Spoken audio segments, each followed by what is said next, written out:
Will the mark of the beast be enforced in 2019? Some people seem to think so, even going so far as to claim that the RFID chip, which more and more people are getting, constitutes the mark of the beast. That's what I'm going to be talking about in this video. But before I do that, make sure and subscribe to my channel if you're new and click the bell so you don't miss any of my future uploads. I upload new videos every Thursday and live stream on Sunday. An online post from NPR.org entitled "Thousands of Swedes are inserting microchips under their skin" states, in Sweden, a country rich with technological advancement, thousands had microchips inserted into their hands. The chips are designed to speed up users' daily routines and make their lives more convenient. Accessing their homes, offices, and gyms is as easy as swiping their hands against digital readers. They also can be used to store emergency contact details, social media profiles, or e-tickets for events and rail journeys within Sweden. The article continues, around the size of a grain of rice, the chips typically are inserted into the skin just above each user's thumb, using a syringe similar to that used for giving vaccinations. The procedure costs about $180. So many Swedes are lining up to get the microchips that the country's main chipping company says it can't keep up with the number of requests. The fact that these RFID chips are inserted into people's hands gives some Christians cause for concern, because Revelation chapter 13 verses 16 through 17, in talking about the mark of the beast, says, "He causes all, both small and great, rich and poor, free and slave, to receive a mark on their right hand or on their foreheads, and that no one may buy or sell except one who has the mark or the name of the beast or the number of his name." Currently, people from several countries around the world are getting microchip implants, including Sweden, the UK, Australia, and the United States.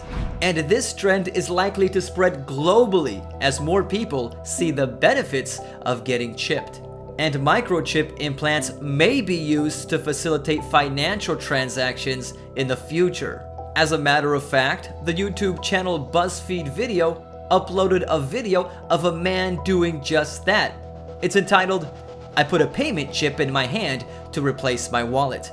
In it, Charlie Warzel, a senior writer for BuzzFeed News, went to Sweden to get a microchip implant in his hand, which he then programmed his Venmo user ID onto, which enabled him to use it to pay for purchases in places which accepted payments from the Venmo app. In other words, the chip in his hand acted like the Venmo app. He was able to get it scanned and make financial transactions. Imagine if the world went cashless and this was implemented on a global scale. Then, if you reject the mark of the beast, the government can just disable your microchip to prevent you from buying and selling. It sounds like something straight from the book of Revelation. But as ominous as it may sound, the RFID chip, in and of itself, is not the mark of the beast. It may be used to enforce the mark of the beast by preventing people from buying or selling when they reject the mark of the beast, but it's not the mark of the beast in and of itself. And I'm going to get into a couple of reasons why right now. First of all, nobody is getting a microchip implant in their forehead. And most people I see getting microchipped online are getting chipped in their left hand, not right hand. So that goes against what Revelation chapter 13 verses 16 through 17 says about people receiving the mark of the beast in their right hand or forehead. Moreover, the mark of the beast is an issue of worship. Revelation chapter 14 verse 9 says, "Then a third angel followed them, saying with a loud voice, 'If anyone worships the beast and his image and receives his mark on his forehead or on his hand, he himself shall also drink of the wine of the wrath of God, which is poured out full strength into the cup of his indignation.'" So those who worship the beast end up getting his mark. Getting a microchip implant is not an act of worship, so it can't be the mark of the beast. In addition, Revelation chapter 14 contrasts those who receive the mark of the beast to the saints of God who obviously reject the mark of the beast. And the description it gives us about the saints of God helps us to understand more about the nature of the mark of the beast. Verse 12 says, "Here is the patience of the saints. Here are those who keep the commandments of God and the faith of Jesus." So those who receive the mark of the beast will be those who worship in a way that is contrary to God's commandments. And those who reject the mark of the beast will be commandment keepers. And to get even more to the heart of the issue, we need to understand who the first beast of Revelation chapter 13 is and what the beast claims as its mark. There are two beasts in Revelation chapter 13. There is a leopard-like beast, which is the first beast, and the lamb-like beast, which is the second beast. The mark of the beast belongs to the leopard-like beast, but the lamb-like beast helps to enforce it. The book of Revelation is a highly symbolic book of prophecy, and a beast in Bible prophecy represents a kingdom, or what we would call in modern times a country. This is demonstrated by Daniel chapter 7 verse 23. In talking about the Roman Empire, it says, "Thus he said, the fourth beast shall be a fourth kingdom on earth, which shall be different from all other kingdoms, and shall devour the whole earth, trample it, and break it in pieces." So the two beasts that work together in Revelation chapter 13 to enforce the mark of the beast upon the world are two countries. Let's read the description about the leopard-like beast in Revelation chapter 13 to see if we can determine what country it's talking about.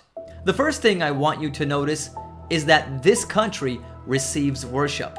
Revelation chapter 13 verse 4 says, "So they worshipped the dragon, who gave authority to the beast, and they worshipped the beast, saying, 'Who is like the beast? Who is able to make war with him?'" This is significant and really helps us narrow down the identity of the first beast in Revelation chapter 13, because this is both a political and religious entity. It's basically a church state, and you don't find too many institutions like that on the planet. As a matter of fact, I can only think of one, and that's the Vatican. The Vatican is not only the seat of the Pope and the headquarters for the Roman Catholic Church, it's also a country, the smallest country in the world to be exact. And as we continue reading the description of the first beast in Revelation chapter 13, it makes it clear that it's talking about the Vatican. For example, verse 5 says, "And he was given a mouth speaking great things and blasphemies." The Bible gives two definitions of blasphemy. The first one is claiming to be God. John chapter 10 verse 33 says, "The Jews answered him," meaning Jesus, "saying, 'For a good work we do not stone you, but for blasphemy, and because you, being a man, make yourself God.'" The second definition of blasphemy is claiming to have the ability to forgive sins. After Jesus told a paralytic his sins were forgiven, Mark chapter 2 verses 6 through 7 says, "And some of the scribes were sitting there and reasoning in their hearts, 'Why does this man speak blasphemies like this? Who can forgive sins but God alone?'" Does the Pope, who is the head of the Vatican, claim to be God and have the right to forgive people for their sins? Yes, he does. One of the ways he claims to be God is by allowing people to call him Holy Father, a title which belongs to God alone.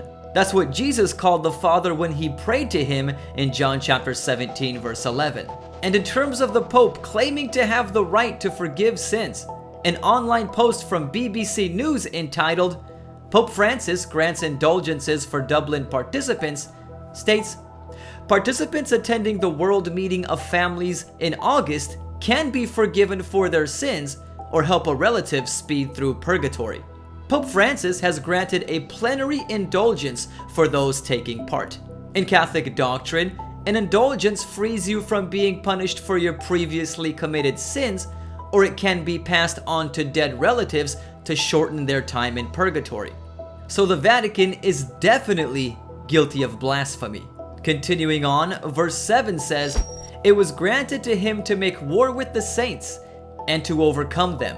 Did the Vatican make war against God's people? Absolutely. Irish historian William Lecky said that the Church of Rome has shed more innocent blood than any other institution that has ever existed among mankind will be questioned by no Protestant who has a competent knowledge of history. It is impossible to form a complete conception of the multitude of her victims, and it is quite certain that no powers of imagination can adequately realize their sufferings. During the Middle Ages, when the Roman Catholic Church had religious supremacy in Europe, any other so-called Christian group which refused the Pope's authority was considered heretical and subject to persecution and death. One example is the Waldensian Christians.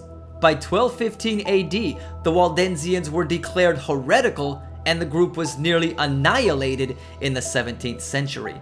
Clarke's martyrology counts the number of Waldensian martyrs during the first half of the 13th century in France alone at 2 million.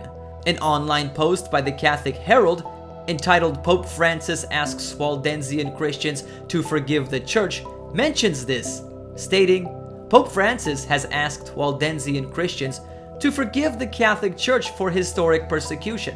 The Waldensian Church, which was founded in the 12th century, was rejected by the Catholic Church and its members were brutally persecuted during the Middle Ages."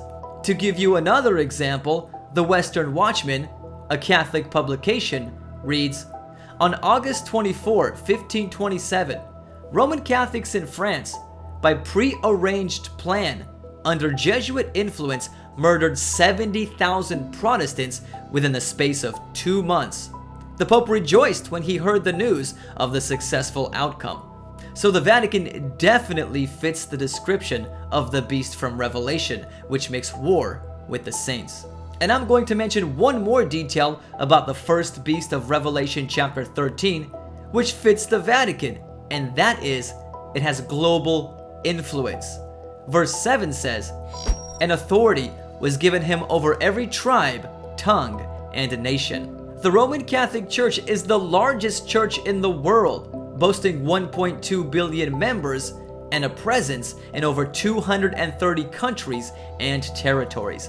So since it has been established that the Vatican is the first beast of Revelation chapter 13, discovering what the Roman Catholic Church claims as its mark will give us a definitive answer about what the mark of the beast is. And speaking of the change of the Sabbath from Saturday to Sunday, in a letter from C.F. Thomas, Chancellor of Cardinal Gibbons, he wrote, "Of course the Catholic Church claims that the change was her act, and the act is a mark of her ecclesiastical power and authority in religious matters. So the Sunday Sabbath is what is going to constitute the mark of the beast." Just to make it clear, it's not the mark of the beast now, and it won't become the mark of the beast until it's enforced on a global scale, but the Sunday Sabbath is an invention of Satan to steal God's glory. The Sabbath is a sign of God's authority. Ezekiel chapter 20 verse 20 says, "Hallow my Sabbaths, and they will be a sign between me and you, that you may know that I am the Lord your God." When we keep the Bible Sabbath holy, which is on Saturday, we demonstrate allegiance to the Creator of the universe. Now, if someone else changes the Sabbath to another day, which is what the Roman Catholic Church claims to have done, and we honor that day, we demonstrate allegiance to the one who has changed it. And in honoring the Sunday Sabbath, we ultimately demonstrate allegiance to Satan. As hard as that may be to believe. I know it may be coming as a shock to some of you right now, but the Bible says that in honoring the Roman Catholic Church, you honor Satan. Revelation chapter 13 verses 3 through 4 says, "And all the world marveled and followed the beast. So they worshipped the dragon, who gave authority to the beast." Revelation chapter 12 verse 9 tells us the dragon symbolizes Satan. By the way, I know one thing some of you are wondering is how the Sunday Sabbath fits into the mark of the beast being placed into our right hand or forehead. And I answer that and many more questions in my video entitled 10 Facts About the Mark of the Beast Satan Doesn't Want You to Know. Click on the card in the upper right hand corner of the screen or link in the video description to check it out.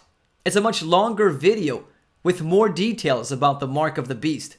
The mark of the beast is not going to be an RFID chip or something like that, but that sort of technology may be used along with a cashless society to stop people from buying or selling when they don't want to accept the mark of the beast. The mark of the beast is an issue of worship, which is contrary to God's commandments. The fourth commandment in God's law tells us to keep the seventh day, which is Saturday, holy as the Sabbath. But the Roman Catholic Church has changed it to Sunday. And once Sunday worship is globally enforced in the future, and it will be, that will constitute the mark of the beast. If you enjoyed this video, don't forget to like it and share it. Check out some more of my videos by clicking on the screen. Special thanks to all of my supporters on Patreon and PayPal who help keep this channel going. Thank you for watching, and God bless you.